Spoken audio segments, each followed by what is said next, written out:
What's up, all you big bass lovers? It's the Mont coming at you again. Actually, I made a couple of videos. I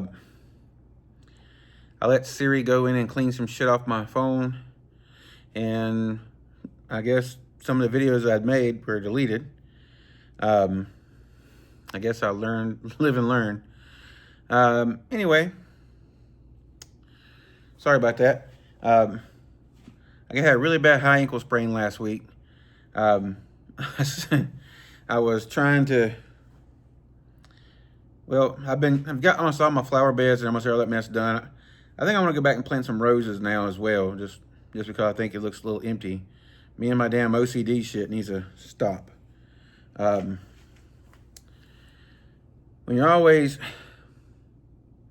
good enough ain't good enough, that's kind of how I am sometimes. And sometimes I know it can probably be irritating to some of you guys, but it's fucking irritating as hell to me. Cause I look at something, I say, this could be better. And my wife said, it looks good. I'm like, it could be better. But it looks good, it could be better. Anyway, that's what goes on in this damn thick ass skull of mine.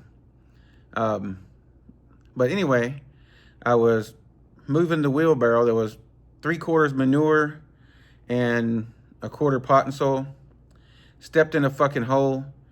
First, I fell into the manure forward as I hyperextended my knee and rolled my ankle. I sprained my ankle. And then I fell backwards. And basically, I fell into the manure and then I dumped it all over my fucking self. And then my son wished he had his camera going, because I picked up the wheelbarrow and I flung it across the yard and was cussing, trying to like get up out of the damn hole, hobbling across the damn yard. Yeah, it was bad. I probably would have won America's Funniest Home Videos if that's even a thing anymore. I don't kind of show my age, I guess. Anyway, I've been watching Oliver over at Big Bass Dreams, and he's been throwing a lot of BIWAA swim baits. So I wanted to take a look at them because they look very similar to a mag draft. But he swears they're different. I mean, he stopped fishing mag drafts basically and started fishing these. But I'm guessing they're paying him to do that, so, or giving him free shit or whatever. But on the website, if you pick ships from the United States, they're basically out of everything. But if you pick BIWAA International, you can pretty much get what you want to get. So that's what I had to do. I had to pick BIWAA International. And right off the bat, ow, just poked myself with my knife. They taped the shit out of this box. First, I didn't see how they got all the swim baits in here, but I see they just kind of, to put the clamshells, just kind of squished them down.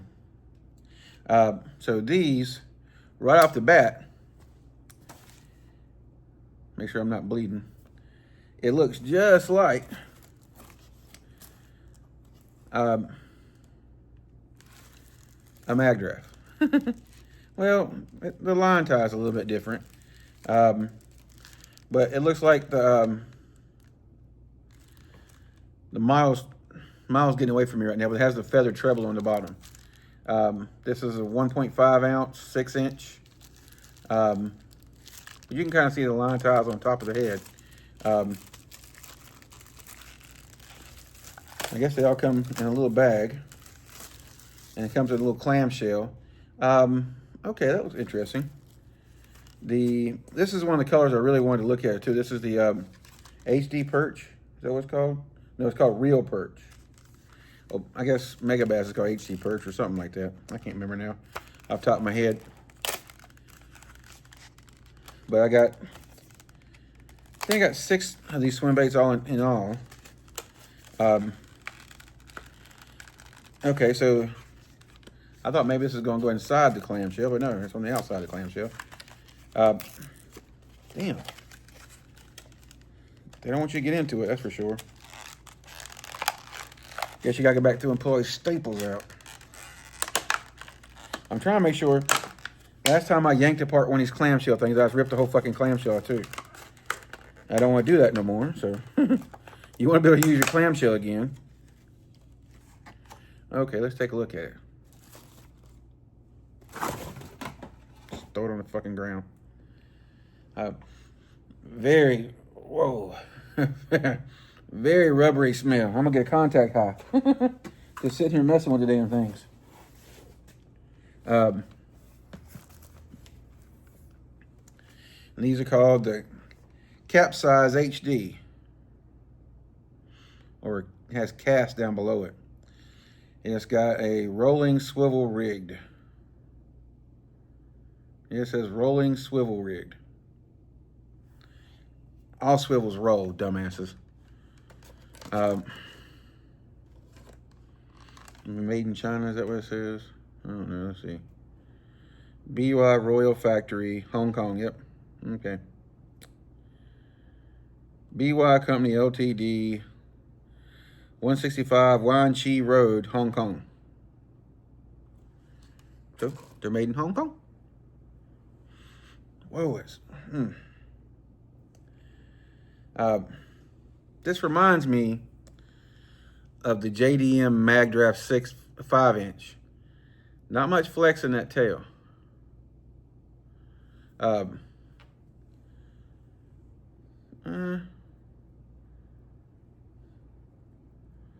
The bait feels kind of soft, but I mean, you can boil the tail and make it a little softer, but you would think that it would be a little, I mean, he might as well have been taking some Cialis. Look at that thing. He's got a little bit of softness. It's a little bit of softness, babe. Come on now. We can do it. Do I still have that sitting here? Yep, there it is right here.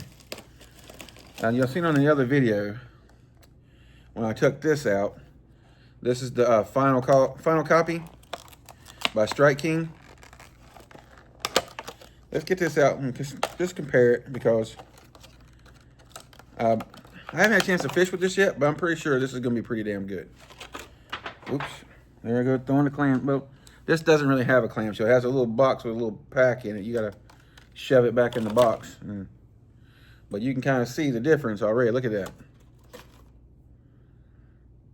Yeah. They're both 6-inch baits. They're both 1.5 ounces. So this one here feels a lot, well, yeah. Yes and no. But I want to look at this treble hook on this one a little better. It's got a nice feather treble. Hooks are sharp. Okay, so it just, I'm going to show you something I like about the Strike King in a second, but is there a magnet in there, or is it just a pocket? I think it's just a pocket, okay. So this just has a little pocket. Hope you can see it. Yeah, you can see it. It just has a little pocket for the treble to sit in. So that's adequate. It's not the worst. It's not the best. But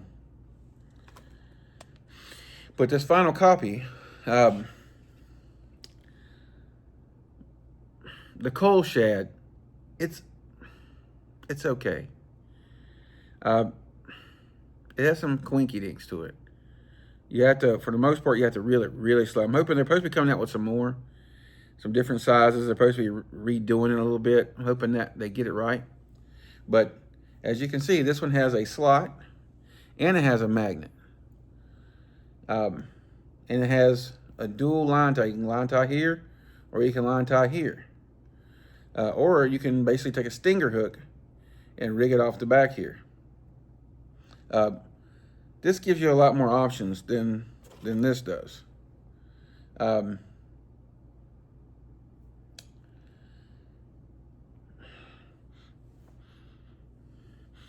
this does not smell rubbery.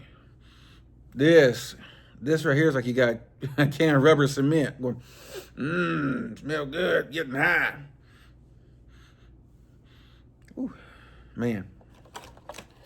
Oliver, I'm gonna give this a try, buddy, but damn. It almost seems like you're, well, I don't want to say that. Fuck it, I'll say it. I have noticed, especially there's a lot of people, a lot of channels that compromise their integrity in order to get a little free shit. I don't like that. And I'm hoping that's not what this is.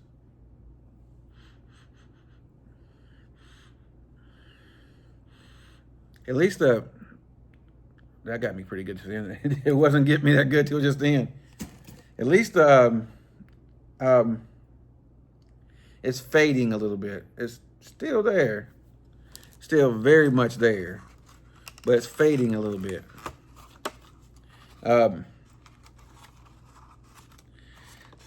They weren't terribly expensive.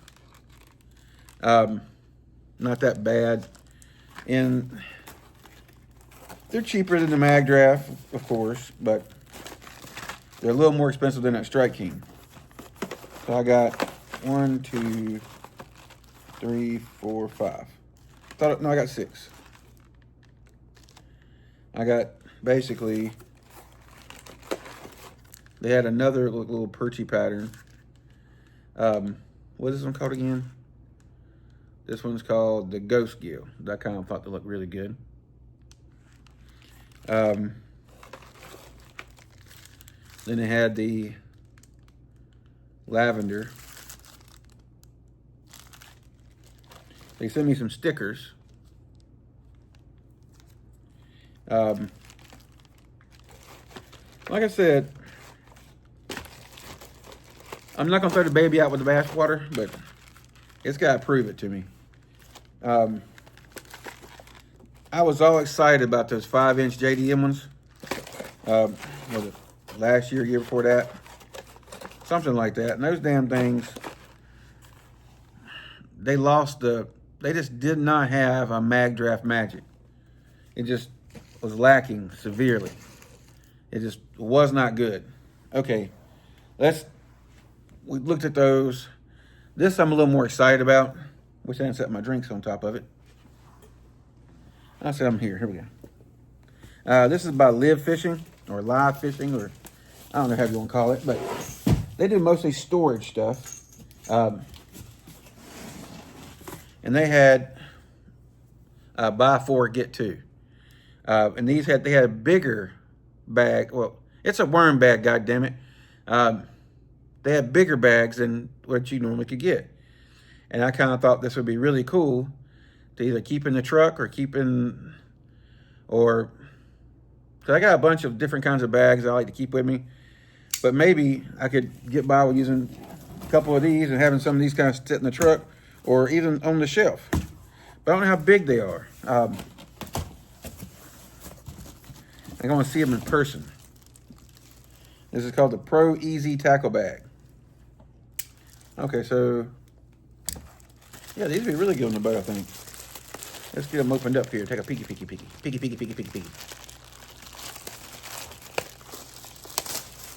So I have like really nice ramps on the side of my boat, on the inside of my center console. Not center console, my center storage. Damn. Okay, so this is basically it's bigger than the 6 cents one. I do like these handles on both sides of it. This pull strap is really nice. It's got a nice magnetic piece on the top. And then it has dividers that go in the middle. These go on the ends. Let me get these set up together. Give me a second. All right, so, oops, not the damn drink over myself. All right, so this goes here. Is there a pocket you can slide this down in? Yeah, okay. You open up the pocket here on the inside of it, and then you stick these things inside the pocket.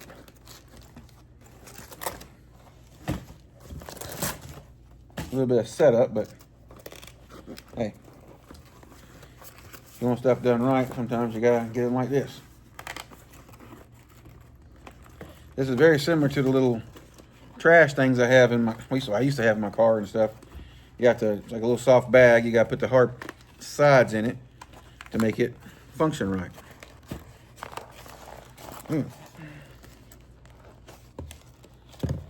Usually I like a really tight fit, but damn, there we go.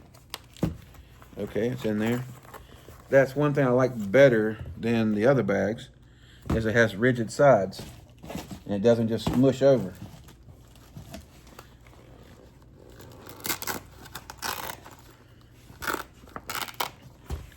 Okay, so let's say you have a drop shot bag. Which one of these is going to be a drop shot bag? I'm going to have robo worms in one of the spots. But let me just show you what I'm talking about. Okay, so I got the sides together now. And then you got dividers here. I guess you can kind of put them however you want to put them in here. Wherever you want to put them at. For exploratory purposes, I'm going to put one here. Well, no, let's put them, kind of put them even. See if I can get them even down.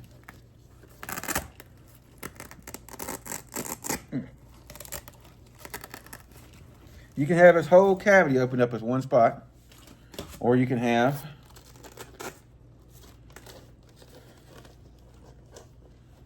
let's say you have a shit ton of robo worms and you want them to be in this compartment here. Then you have some finesse worms, you want to put them here, or the drop shot, what's it called, shell shot or something like that. But yeah, they go right there. And then this comes back over and the magnets hit it. You zip your zipper back and she's good to go. And you got a nice place here to put your label on, or you can write on it. Well, I kind of like that.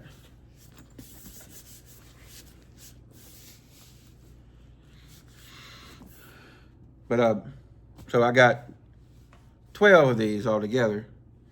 I wish they had different colors, but it'll be good. These are going to go in the boat. And I'm going to, yep. How are they? They are basically like the same length as a 3700. So you got lots of options you can do with them. So I'm planning on using them like that. What am I going to do, see here? How will these fit in there?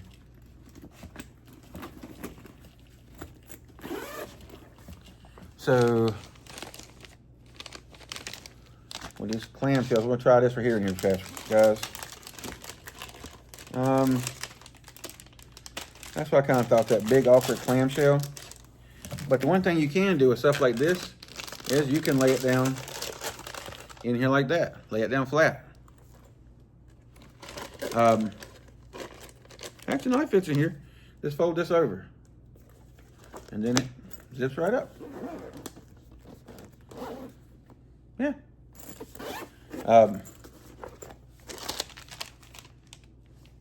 Because sometimes I used to, back in the day, would take a lot of my soft plastics out and put them in 3700s or 3600s. But it seems like they always somehow get moisture in them. And you can have like $100, $200, $300 of damn Cincos or whatever in there.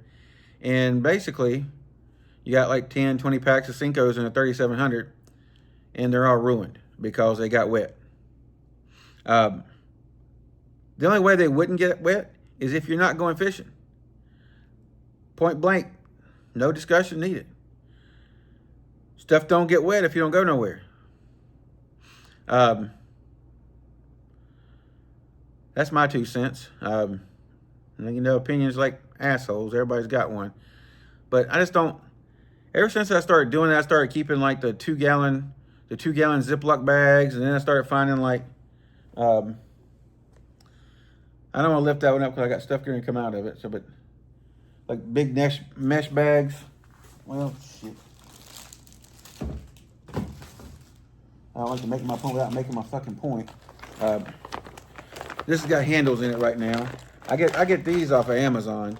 They're a waterproof bag.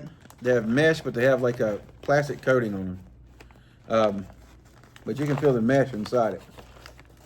And then it has a waterproof zipper. But what I do with these is I always make sure they're sitting up. I have an egg crate that sits inside my boat, and I just kind of stack these inside the egg crate. What I would like to do is find a better way, because I can't really label these that good. Because they're always sitting up like this, and you want to keep it closed. So if you don't keep it closed, it's going to get wet, and then shit starts happening. But these, I can kind of stack like this inside the same place, and just move them over for whatever I need and have it right on top. This might be a thing for me. Some of you guys might like stuff like this. Some of you guys like, I don't give a fuck about that. I like it. It also will work pretty good. You could probably put like swim baits and stuff in here. Let me see. What did I do with that? With this? Yeah. This final copy will lay right directly across there. So you can like load it up with swim baits if you want to. I've been thinking about, for my big hard swim baits, and my wife's right, everything we say in fishing is sexual sounding. The big hard ones, they make a swim bait box, but the damn thing is like $300 for one box. And it's supposed to have, I think it has like 24 compartments. And I think it's supposed to hold 2 swim baits per compartment if they're like 6 or 7 inches. And they're like, not on the big size. Not on the, so I would think like I'm just going to use budget names right now, like your Bass Pro Shop Speed Shad. Well, the trick shad, the new Buka, the plastic, not the resin ones. Well, even the resin ones, but the trick shad would probably fit in there. You could probably get 2 per space in there.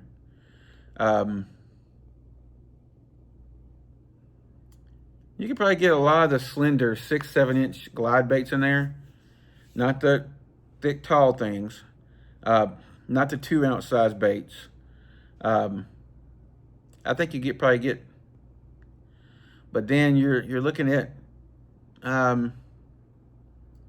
48 or less to put in there. I mean, I guess that's plenty, but still $300. I've came a long way since having Pringle cans, not regular Pringle cans, but the Lay's Pringle cans, the plastic Pringle cans. That's where I used to keep my big swim baits in, and I would have like 20 like Pringle cans in the bottom of the boat floor, like in the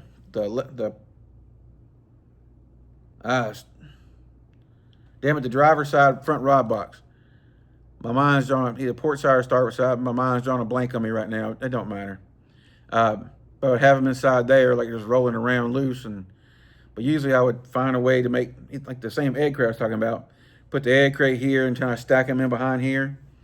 But those cans are blue, not opaque. You can't see what the fuck's in there. You can write all over them if you want to, but it still looks like shit. And I like to have stuff look nice, like to be able to find it instantly and fast. I don't like fucking around and open each can, try to see, or look at each can, try to see what each can is, because they don't roll around. What happens is one will fall down, the other one kind of get pushed under, then they'll fall down and pushed under and fall down. That's what they do. The more they roll around, the more what you thought was on top is not on top. Anyway, how's your guys' fishing been going? I know spring's basically over. I had the biggest bass. I brought the rod in. Where'd I put it? The biggest bass I've ever seen, and I could not get him to commit.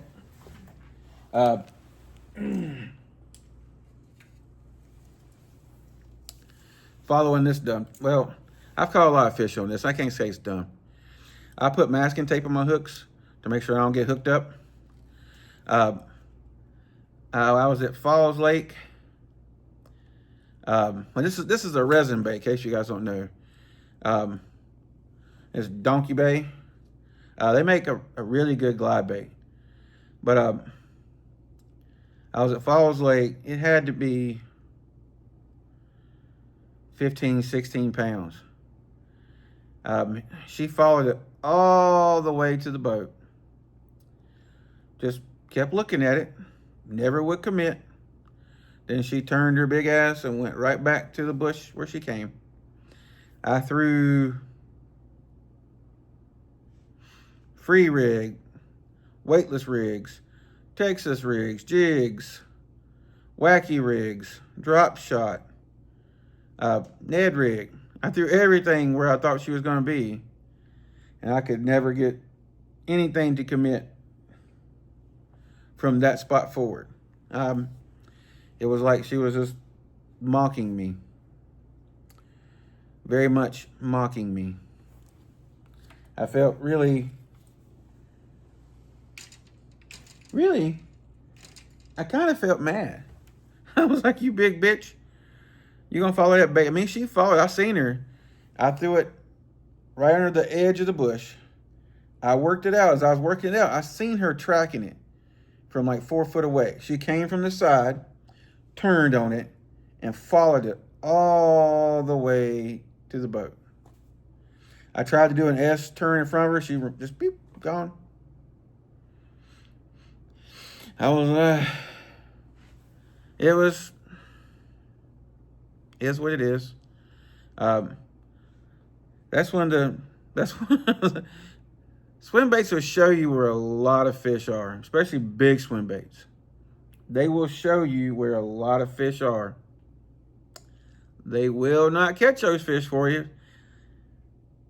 I've told a lot of people, a big swim bait, a fish has to be in the mood, hungry. It's almost like sex. They gotta be in the mood. They gotta be wanting it. Or they gotta at least be able to say, okay, you do what you gotta do. Kind of thing. Yeah, when they're in that, what I've kind of noticed, bass are kind of like cats. They are very inquisitive, very interested. Like, what the hell is that? Let me go see what it is. And sometimes, if they're the residential fish, which usually are loners, they're not really with a bunch of other bass. They're there by themselves. Now, if you're around a bunch of bass, what they find on the forward facing and things of that nature, you got like 10, 20 bass there, and they're all fighting to eat, and they all want to eat, and they're all hungry, it's a lot easier to get them to commit. But when you're fishing for resident fish that have been there for a while, and they're used to the forage, they're used to what's going on, they're curious, they want to know what the hell that was, swim by where they hang out. A lot of times they roam. They'll go from one bush to the other bush, but sometimes they'll just sit in that same bush. They'll be there all summer long. Like there's a fish down at Sutton Lake in Wilmington, and I know exactly where she's at. I have seen her, I don't know how many times. She's about a 7 or 8 pounder. And I know people that tell me the stories about her too. They say they see her all the time. They can never get her to commit. That's a fish that's probably been hooked 10, 20 times when she was a 2 or 3 pounder. But now she's a big girl. She's like, nope. And it's just frustrating. Fishing can be frustrating sometimes, but it's very joyful. Especially if you just enjoy being out there and getting it done. But I'm very competitive, so I like to go out there and compete and do different things. And it is what it is. Some people don't like tournament fishing. I love tournament fishing. I've got the damn GoPro stick. I got an extra GoPro. I did have some footage and it's gone now, but anyway, I need to start doing more footage. The bad thing for me is I get out there and sometimes I forget the camera. Sometimes I won't turn it on, or sometimes I have like 11 hours of footage and it's like, I gotta go through and edit all this shit. It's, I'm trying to adjust and get better for you guys. So I can start making some more videos. I mean, I even bought some editing software. It's supposed to be really good software. So I gotta do that too. Now I'm trying to, I did a lot of stocking because I was worried about tariffs, worried about not being able to get some of the stuff I wanted to get. Because especially since he started threatening Japan. And I don't know if you guys noticed, but a lot of the best shit comes from Japan. And he's like talking about Japan's so horrible to us and Japan does this to us. And I'm like, leave them alone. Just leave them alone. Like, damn. Knock it off. I'm also a little bit embarrassed to show you my damn table right now of all the damn shit. And to show you the massive bins over there of shit. Okay, I told myself after I bought this last LIV fishing order that I'm not ordering anything for a long time. Now, if they get a damn right-hand Aldebaran DC in, I'm getting it. That's the exception that I'm willing to make. And there's supposed to be a new Steez coming. I can't help it. I fucked in the head. But that's me. It'll be okay. All right, guys. Till next time, tight lines. Y'all stay safe. Let me know what you're catching. I like hearing from you guys. I know a lot of my subscribers are in different parts of the country. Some are in different parts of the world. But it's always really warming to hear how I've helped somebody catch something or how I've showed you different things. I mean, I need to show y'all how I have different ways that I work drop shots.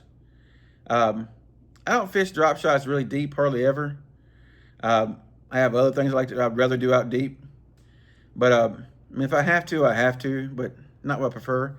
A drop shot to me allows me to cover water.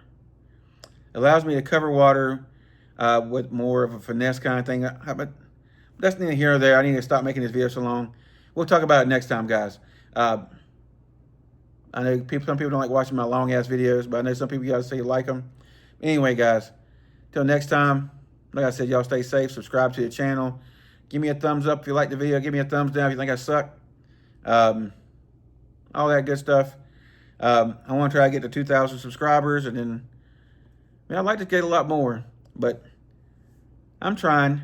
Have you ever noticed, just one more tangent real quick. I have noticed some people get an ungodly amount of views, and the video kind of sucks. I'm like, why in the hell has he got 60,000 views for that? Maybe I'm not appealing to the kids enough or something. I don't know. But it is what it is. I guess I can't do anything about it. Anyway, you guys, till the next time, I'll catch you on the flip. Y'all have tight lines.